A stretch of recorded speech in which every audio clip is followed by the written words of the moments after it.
ಗ್ರಾಮೀಣ ಅಭಿವೃದ್ಧಿ ಮತ್ತು ಪಂಚಾಯತ್ ರಾಜ್ ಇಲಾಖೆ ವತಿಯಿಂದ ತಿಮರಾವತ್ನಹಳ್ಳಿ ಗ್ರಾಮ ಪಂಚಾಯಿತಿಯಲ್ಲಿ ಸಾಮಾಜಿಕ ಪರಿಶೋಧನೆ ಸಭೆಯನ್ನು ಮಾಡಲಾಯಿತು. ಈ ಸಭೆಯಲ್ಲಿ 32 ಇಲಾಖೆ ಅಧಿಕಾರಿಗಳು ಭಾಗವಹಿಸಬೇಕಾಗಿತ್ತು. ಆದರೆ ಯಾರೂ ಭಾಗವಹಿಸಿಲ್ಲ. ಅನುಪಸ್ಥಿತಿ ಕಾಡುತ್ತಿತ್ತು. ಯೋಜನೆಗಳ ಅನುಷ್ಠಾನ ಮತ್ತು ಪ್ರಗತಿ ಕಾಮಗಾರಿಗಳ ಲೆಕ್ಕಾಚಾರದ ವಿಚಾರವಾಗಿ ತಿಮರಾವತ್ನಹಳ್ಳಿ ಪಂಚಾಯಿತಿಯಲ್ಲಿ ಇದೇ 20ನೇ ತಾರೀಕು ಸಾಮಾಜಿಕ ಪರಿಶೋಧನೆ ಸಭೆಯನ್ನು ಪಂಚಾಯಿತಿ ಅಭಿವೃದ್ಧಿ ಅಧಿಕಾರಿ ಮತ್ತು ಲೆಕ್ಕ ಪರಿಶೀಲನಾ ಅಧಿಕಾರಿಗಳು ಸಭೆ ನಡೆಸಿ ಸಂಪೂರ್ಣಗೊಂಡ ಕಾಮಗಾರಿಗಳ ದಾಖಲೆಗಳನ್ನು ಮಂಡಿಸಿದರು. ಆದರೆ ಈ ಸಭೆಗೆ ಯಾವ ರೈತ ಫಲಾನುಭವಿಗಳು ಹಾಜರಾಗಿಲ್ಲ. ಸದ್ಯ ಒಬ್ಬರೋ ಇಬ್ಬರೋ ಬಂದು ಯೋಜನೆಗಳ ಅನುಷ್ಠಾನ ಸಮರ್ಪಕವಾಗಿ ಜಾರಿಯಾಗಿಲ್ಲ ಅಂತ ಕೇಳಿದ್ದಕ್ಕೆ ಸಭೆಯಿಂದ ತಪ್ಪಿಸ್ಕೊಂಡು ಓಡಿ ಹೋಗಲು ಹರಸಾಹ ಪಡಬೇಕಾಯಿತು ನಮ್ಮ ಇಲಾಖೆಯ ಅಧಿಕಾರಿಗಳು. ಇಂಥ ದುಸ್ಥಿತಿ ಉಂಟು ಮಾಡಿದ್ದು ಯಾರು? ಯಾಕೆ ಇಷ್ಟೆಲ್ಲ ಸರ್ಕಸ್ ಮಾಡಿ ರೈತರು ಕೇಳಿದ ಪ್ರಶ್ನೆಗಳಿಗೆ ಉತ್ತರಿಸಲು ತಡವರಿಸಬೇಕಾಗಿತ್ತು? ಇದೇನಾ ನಮ್ಮ ಗ್ರಾಮೀಣ ಭಾಗದ ರೈತರಿಗೆ ಕೊಡೋ ನ್ಯಾಯ ನಮ್ಮ ಎಲ್ಲ ಇಲಾಖೆಗಳ ಅಧಿಕಾರಿಗಳು ಅಂತ ಪ್ರಶ್ನೆ ಇಲ್ಲಿ ಕಾಡ್ತಾ ಇದೆ. ಇನ್ನು ತೋಟಗಾರಿಕೆ ಇಲಾಖೆಯಲ್ಲಿ ಅಧಿಕಾರಿಗಳು ಯಾವುದೇ ಯೋಜನೆಗಳನ್ನು ರೈತರಿಗೆ ತಲುಪಿಸ್ತಾ ಇಲ್ಲ ಅಂತ ಒಬ್ಬ ರೈತರು ಇಲ್ಲಿ ಆರೋಪಿಸಿದ್ದಾರೆ. ನೋಡಿ. ಯಾವಾಗ ಮಾಡ್ತಿದ್ದೀವೋ ಒಂದು ಮಾವಿನ ಗಿಡ ಆಗಲಿ ಇನ್ನೂರು ಆಗಲಿ ಡಿಪಾರ್ಟ್ಮೆಂಟ್ ಯಾವಾಗ ಹೇಳಿದ್ದೀರಾ? ಒಂದು 20 ವರ್ಷದಿಂದ ಅಲ್ಲಿ ಏಜೆಂಟ್ ಬರ್ತಾರೆ.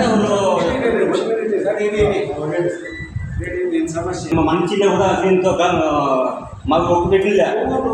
ಯಾವ ಎಲೆಕ್ಷನ್ ಜನ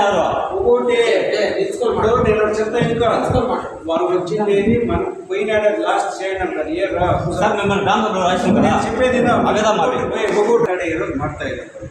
ಅದ್ರ ಬಗ್ಗೆ ನಿಮ್ದು ಏನಾದರೂ ಕೆಲಸ ಆಗಿಲ್ಲ ಇಲ್ಲ ಓದಿಸಿಲ್ಲ ಇಲ್ಲ ಅನ್ನೋದು ಮಾತ್ರ ಹೇಳಿ. ಕಾರಣ ಏನು ಕೌಶಲ್ಯ ಯಾವ ಪ್ರಾಣ ಮಾರ್ಕೆಟ್ ಮಾಡ್ಕೊಂಡ చేసుకుని ఉన్నారప్ప నీది అప్డేషన్ అంతే కదా. అప్డేషన్ ఏం లేదు. మాకు రైతులు ಯಾವ ఊళ్ళో మార్కెట్ కావచ్చు, ఫారెస్ట్లు కావచ్చు, అరణ్యాలు కావచ్చు, తోటలు మాకు అన్నట్టు తెలిపించలేదు. చెట్ల ఏట్ల దుబ్బేసినారు ఎవరు కొత్త రేట్ బిజినెస్ కూడా దుబ్బేస్తారు. రైతులు కొత్త పెరిగేది ఊర్లోకి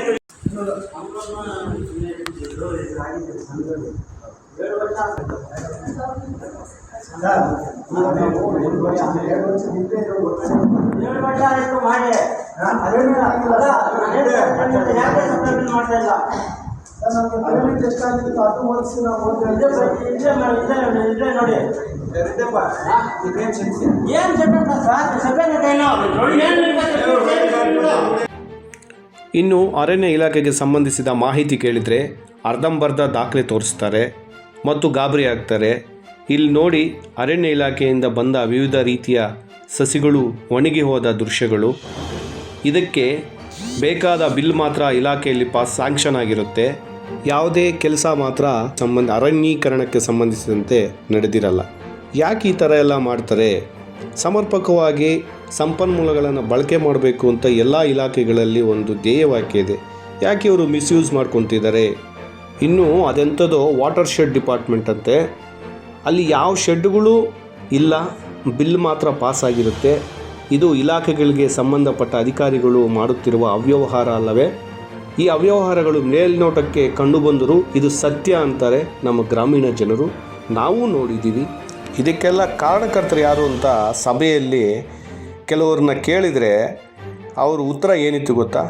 ಪ್ರತಿದಿನ ಫೈಲುಗಳಿಟ್ಕೊಂಡು ಕಚೇರಿಗಳ ಹತ್ತಿರ ತಿರುಗಾಡುವ ವ್ಯಕ್ತಿಗಳಿಂದಲೇ ಈ ಎಲ್ಲ ಅವ್ಯವಹಾರಗಳು ನಡೀತಾ ಇದೆ. ಸಿಕ್ಕವರ ಪಹಣಿ ಪಡೆದು ವಿವಿಧ ಯೋಜನೆಗಳ ಮೊತ್ತವನ್ನು ರೈತರಿಗೆ ತಿಳಿಯದೆ ಅಧಿಕಾರಿಗಳು ಮತ್ತು ಬ್ರೋಕರ್ಗಳು ಸ್ವಾಹ ಮಾಡುತ್ತಿದ್ದಾರೆ ಅಂತ ಆರೋಪಿಸಿದರು. ಈ ಸಾಮಾಜಿಕ ಪರಿಶೋಧನೆಯ ಮುಖ್ಯ ಅಧಿಕಾರಿಯಾದ ಬೀರೇಶ್ ಅವರನ್ನು ಮಾತನಾಡಿಸಿದಾಗ ಅವರು ಹೇಳಿದ್ದು ಹೀಗೆ. 31/3/2023 ಸಾಮಾಜಿಕ ಪರಿಶೋಧನೆಯನ್ನು ಹಮ್ಮಿಕೊಂಡಿದ್ದು, ಇದು ಮಾನ್ಯ ಮುಖ್ಯ ಕಾರ್ಯನಿರ್ವಹಣಾಧಿಕಾರಿಗಳ ನಿರ್ದೇಶನದಂತೆ ಟೈಮ್ ಟೇಬಲ್ ಪ್ರಕಾರ ನಾವು 6 ದಿವಸಗಳ ಕಾಲ ತಿಮರಾವತ್ನಹಳ್ಳಿ ಗ್ರಾಮ ಪಂಚಾಯತಿಯಲ್ಲಿ ಬಂದು ಸಾಮಾಜಿಕ ಪರಿಶೋಧನೆಯನ್ನು ಮಾಡಿರ್ತೀವಿ. ಅದರಲ್ಲಿ ಪಂಚಾಯತಿಯಲ್ಲಿ ಅನುಷ್ಠಾನ ಮಾಡಿರುವಂಥ ಕಡತಗಳು ಮತ್ತು ಕಾಮಗಾರಿಗಳು ವೀಕ್ಷಣೆ ಮತ್ತು ಮನೆ ಭೇಟಿ ಮಾಡಿರೋ ಮುಖಾಂತರ ಅಲ್ಲಿ ಕೆಲವೊಂದು ಅಂಶಗಳು ಕಂಡು ಬಂದಿರೋದನ್ನು ಗ್ರಾಮ ಸಭೆಯಲ್ಲಿ ಈಗಾಗಲೇ ಚರ್ಚೆ ಮಾಡಿರ್ತೀವಿ. ಚರ್ಚೆ ಮಾಡಿ ಆ ವರದಿನ ತಮ್ಮ ಮುಂದೆ ಮಂಡಿಸ್ತಾ ಇದ್ವಿ. ಅದಕ್ಕೆ ಸಂಬಂಧಪಟ್ಟಂಗೆ ಪಂಚಾಯತಿ ಕಡೆಯಿಂದ 192 ಕಾಮಗಾರಿಗಳು ಅನುಷ್ಠಾನವಾಗಿರುತ್ತೆ. ಮತ್ತು ತೋಟಗಾರಿಕೆ ಇಲಾಖೆಯಿಂದ 250, ರೇಷ್ಮೆ ಇಲಾಖೆಯಿಂದ 30, ಕೃಷಿ ಇಲಾಖೆಯಿಂದ 20, PRDಯಿಂದ 5, ಸಾಮಾಜಿಕ ಅರಣ್ಯ ಇಲಾಖೆಯಿಂದ 3 ಮತ್ತು ಜಲಾನಯನದಿಂದ 87, ಟೋಟಲ್ಲು 584 ಕಾಮಗಾರಿಗಳನ್ನ ಅನುಷ್ಠಾನ ಮಾಡಿದ್ದು. ಅದಕ್ಕೆ 2,23,38,760 ರೂಪಾಯಿಯಷ್ಟು ಕೂಲಿ ಮೊತ್ತ ಬಿಡುಗಡೆ ಆಗಿರುತ್ತೆ. ಅದೇ ರೀತಿಯಲ್ಲಿ ಸಾಮಗ್ರಿಗೆ ಸಂಬಂಧಪಟ್ಟಾಗೆ 1,55,11,414 ರೂಪಾಯಿಯಷ್ಟು ಸಾಮಗ್ರಿ ಮೊತ್ತ ಬಿಡುಗಡೆ ಆಗಿರುತ್ತೆ. ಒಟ್ಟು 3,78,50,174 ರೂಪಾಯಿಯಷ್ಟು ಅನುದಾನವನ್ನು ಬಿಡುಗಡೆ ಆಗಿರುತ್ತೆ. ಅದರಲ್ಲಿ ಕಾಮಗಾರಿಗಳು, ವೈಯಕ್ತಿಕ ಕಾಮಗಾರಿಗಳು, ಸಮುದಾಯ ಕಾಮಗಾರಿಗೆ ಸಂಬಂಧಪಟ್ಟಾಗೆ ಚಾಳ ಕಾಂಪೌಂಡು ಮತ್ತು ದನ ಶೆಡ್ಡು, ಕುರಿ ಶೆಡ್ಡು ಮತ್ತು ಡೆವಲಪ್ಮೆಂಟ್ ಕಾಮಗಾರಿಗಳು, ನಂತರ ಮನೆ, ಬಚ್ಚಲಗುಂಡಿ, ಈ ಥರ ಎಲ್ಲ ಕಾಮಗಾರಿಗಳನ್ನು ಅನುಷ್ಠಾನ ಮಾಡಿರ್ತಾರೆ. ಇಲಾಖೆಯಿಂದ ಕೂಡ ಸಂಬಂಧಪಟ್ಟ ಇಲಾಖೆಗಳಿಂದ ತೋಟಗಾರಿಕೆಯಲ್ಲಿ ಮಾವು ಪುನಶ್ಚೇತನ ಮತ್ತು ಕೃಷಿ ಹೊಂಡಗಳು ಮತ್ತು PRDಯಿಂದ ರಸ್ತೆ ಕಾಮಗಾರಿಗಳನ್ನ ಅನುಷ್ಠಾನ ಮಾಡಿರ್ತಾರೆ. ಪಂಚಾಯತಿಗೆ ಸಂಬಂಧಪಟ್ಟಾಗಿ ನಾವು ಗಮನಿಸಿರುವಂಥ ಅಂಶಗಳಲ್ಲಿ ಪಂಚಾಯತಿಯಿಂದ 192 ಕಾಮಗಾರಿಗಳು ಅನುಷ್ಠಾನವಾಗಿದ್ದು, ಆ 192 ಕಾಮಗಾರಿಗಳಿಗೆ ಸಂಬಂಧಪಟ್ಟಂಗೆ ಫೈಲ್ಸ್ ಎಲ್ಲನೂ ಕೊಟ್ಟಿರ್ತಾರೆ. ಕಡತಗಳೆಲ್ಲ ಕೊಟ್ಟು ನಾವು ಎಲ್ಲ ಕಡತಗಳನ್ನು ಪರಿಶೀಲನೆ ಮಾಡಿ ಮತ್ತು ಕಾಮಗಾರಿಗಳ ಪರಿಶೀಲನೆ ಕೂಡ ಮಾಡಿರ್ತೀವಿ. ಅದೇ ರೀತಿ ರೇಷ್ಮೆ ಇಲಾಖೆಯಿಂದ 30 ಕಾಮಗಾರಿಗಳು ಅನುಷ್ಠಾನವಾಗಿರುತ್ತೆ, ಅದನ್ನು ಕೂಡ ಮಾಡಿರ್ತೀವಿ. ಇದರಲ್ಲಿ ತೋಟಗಾರಿಕೆ ಇಲಾಖೆಯಿಂದ ಒಟ್ಟು ಕಾಮಗಾರಿಗಳಲ್ಲಿ 151 ಕಾಮಗಾರಿಗಳು ತೋಟಗಾರಿಕೆಯಿಂದ ಅನುಷ್ಠಾನ ಆಗಿರುತ್ತೆ. ಅದರಲ್ಲಿ ಮತ್ತು ಇನ್ನೂ 100 ಕಾಮಗಾರಿಗಳು ತೋಟಗಾರಿಕೆ ಮತ್ತು ಜಲಾನಯನ ಇಲಾಖೆಯಿಂದನೂ ಮಾವು ಪುನಶ್ಚೇತನ ಮತ್ತು ಹೊಸ ನಾಟಿ ಕಾಮಗಾರಿಗಳನ್ನು ಮಾಡ್ಕೊಂಡಿರ್ತಾರೆ. ಇದರಲ್ಲಿ ಒಟ್ಟು 20 ಕಡತಗಳನ್ನು ಕೊಟ್ಟಿರೋದಿಲ್ಲ. ಅದಕ್ಕೆ ಸಂಬಂಧಪಟ್ಟಂಗೆ 22,34,855 ರೂಪಾಯಿಯಷ್ಟು ಆಕ್ಷೇಪಣೆಯನ್ನು ಸೂಚಿಸಿರ್ತೀವಿ. ಆ ಜಲಾನಯನ ಇಲಾಖೆಯಿಂದ 32 ಕಡತ ಬಂದಿರೋದಿಲ್ಲ. ಒಟ್ಟು ನಮಗೆ ಈ ಒಂದು ಸಾಮಾಜಿಕ ಪರಿಶೋಧನೆಯಲ್ಲಿ 100 ಕಾಮಗಾರಿಗಳನ್ನು ಅನುಷ್ಠಾನ ಮಾಡಿರೋದ್ರಲ್ಲಿ ಒಟ್ಟು 60 ಕಾಮಗಾರಿಗಳಿಗೆ ಸಂಬಂಧಪಟ್ಟಂಗೆ ಒಟ್ಟು ಅನುಷ್ಠಾನವಾಗಿರೋ 594 ಕಾಮಗಾರಿಗಳಲ್ಲಿ 61 ಕಡತಗಳನ್ನು ಕೊಟ್ಟಿರೋದಿಲ್ಲ. ಅದಕ್ಕೆ ಸಂಬಂಧಪಟ್ಟಂಗೆ ಆಕ್ಷೇಪಣೆಗೆ ಒಟ್ಟು ಪಂಚಾಯಿತಿ ಮತ್ತು ಇತರ ಇಲಾಖೆಗಳಿಂದ ಎಲ್ಲ ಸಂಬಂಧಪಟ್ಟಂಗೆಲ್ಲನೂ ಈ ಪಂಚಾಯತಿಯಲ್ಲಿ ಏನೆಲ್ಲ ಅನುಷ್ಠಾನ ಮಾಡಿರ್ತಾರೋ ಅದಕ್ಕೆ ಸಂಬಂಧಪಟ್ಟಂಗೆ 71,56,529 ರೂಪಾಯಿಯಷ್ಟು ಆಕ್ಷೇಪಣೆಯನ್ನು ಇದು ಮಾಡಿರ್ತೀವಿ, ಸೂಚಿಸಿರ್ತೀವಿ. ಮತ್ತು ವಸೂಲಾತಿಗೆ ಬಂದು 11,12,898 ರೂಪಾಯಿಯಷ್ಟು ವಸೂಲಾತಿಗೆ ಸೂಚಿಸಿರ್ತೀವಿ. ಈ ವಸೂಲಾತಿಗೆ ಸಂಬಂಧಪಟ್ಟಂಗೆ ಈ ಜಾಬ್ ಕಾರ್ಡು ಇಶ್ಯೂಸು ಮತ್ತು ಹೆಚ್ಚುವರಿ ಪೇಮೆಂಟು ಮತ್ತು ಕಾಮಗಾರಿಯಲ್ಲಿ ಕೆಲಸ ನಿರ್ವಹಿಸದಿರೋದು ಅಂಥವ್ರದ್ದೆಲ್ಲನೂ ಈ ಒಂದು ವಸೂಲಾತಿಯನ್ನು ಸೂಚಿಸಿರ್ತೇವೆ.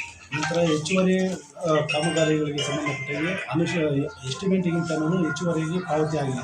ಅದೊಂದು 12 ವರ್ಕರ್ಸ್ಗೆ ಸಂಬಂಧಪಟ್ಟಂಗೆ ಒಂದು ಟೋಟಲ್ 35,480 ರೂಪಾಯಿಯಷ್ಟು ಅಮೌಂಟನ್ನ ನಾವು ವಸೂಲಾತಿಗೆ ಸೂಚಿಸ್ತೀವಿ. ಮತ್ತು ಜಾಬ್ ಕಾರ್ಡ್ ವಿಷಯಸ್ ಮತ್ತು ಒಂದೇ ಕುಟುಂಬಕ್ಕೆ ಜಾಬ್ ಕಾರ್ಡ್ಸ್ ಕೊಟ್ಟಿರುವಂಥದ್ದನ್ನು ಕೂಡ ಇದರಲ್ಲಿ ಡಬಲ್ ಜಾಬ್ ಕಾರ್ಡಲ್ಲಿ ಕೆಲಸ ಮಾಡಿರೋದೆಲ್ಲನೂ ಇತರ ಇಲಾಖೆಯಿಂದ ಮಾಡಿರುವಂಥ ಕಾಮಗಾರಿಗಳಲ್ಲಿ ಇರೋದಕ್ಕೆ ಮಾತ್ರ ಪೇಮೆಂಟ್ ಆಗಿರುತ್ತೆ. ಪಂಚಾಯತಿ ಕಡೆಯಿಂದ ಆ ಥರದ್ದು ಯಾವುದನ್ನು ಪೇಮೆಂಟ್ ಮಾಡಿರೋದಿಲ್ಲ.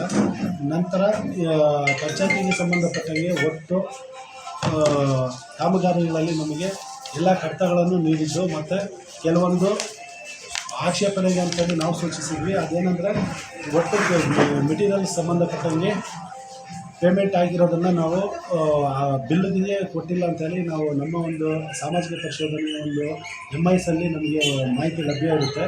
ಅದೇ ಪ್ರಕಾರದಲ್ಲಿ ನಾವು ಆಕ್ಷೇಪಣೆಗಾದಮೇಲೆ ನಂತರ MISಲ್ಲೆಲ್ಲ ಚೆಕ್ ಮಾಡಿದ್ಮೇಲೆ ಪಂಚಾಯತಿ ಕಡೆಯಿಂದ ಬಿಲ್ ಮಾತ್ರ ಫೀಡ್ ಆಗಿರುತ್ತೆ. ಅದಕ್ಕೆ ಮೆಟೀರಿಯಲ್ ಪೇಮೆಂಟ್ ಆಗಿರೋದಿಲ್ಲ.